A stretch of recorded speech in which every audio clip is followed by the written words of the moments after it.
ये विष्णु भगवान की जय।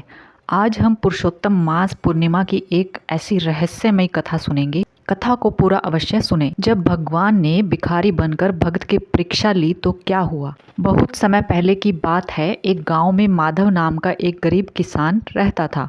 उसके पास न धन था न बड़ी जमीन, लेकिन भगवान विष्णु पर उसकी अटूट श्रद्धा थी। एक वर्ष पुरुषोत्तम मास आया। गांव के लोग बड़े बड़े यज्ञ और दान कर रहे थे, लेकिन माधव के पास तो 2 वक्त की रोटी भी मुश्किल से जुटती थी। फिर भी उसने निश्चय किया कि वह पूरे पुरुषोत्तम मास में भगवान का नाम जपेगा और पूर्णिमा के दिन विशेष व्रत रखेगा। पूर्णिमा की रात थी। पूजा के बाद माधव ने भगवान के सामने एक छोटी सी रोटी और थोड़ा सा गुड़ भोग में रखा। तभी उसके दरवाजे पर दस्तक हुई। बाहर एक बूढ़ा भिखारी खड़ा था। उसने कांपती आवाज में कहा, बेटा, 3 दिनों से भूखा हूँ, कुछ खाने को मिल जाए तो प्राण बच जाए। माधव के घर में वही एक रोटी थी जो उसने अपने लिए बचाकर रखी थी। एक पल के लिए वह सोच में पड़ गया। फिर उसने मुस्कुराकर पूरी रोटी और गुड़ भिखारी को दे दिया। भिखारी भोजन करके चला गया। उस रात माधव भूखा ही सो गया।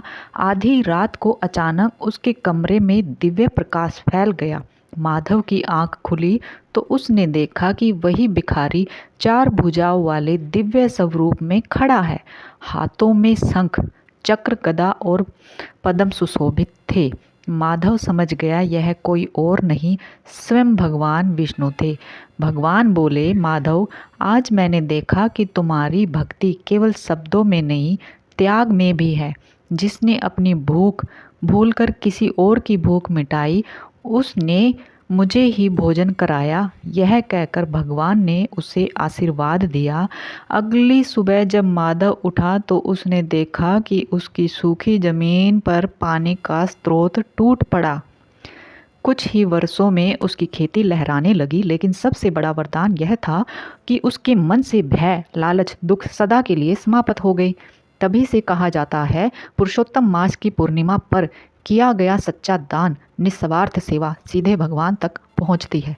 तो इस कथा से हमें यह प्रेरणा मिलती है, भगवान को सोना चांदी नहीं बल्कि सच्चा प्रेम, त्याग और करुणा प्रिय है। पुरुषोत्तम मास की पूर्णिमा हमें यह बताती है कि जब भी हम किसी ज़रूरतमंद की सहायता करते हैं तो वास्तव में हम भगवान की ही सेवा करते हैं। तो बोलिए, जय श्री विष्णु भगवान की जय, लक्ष्मी नारायण की जय।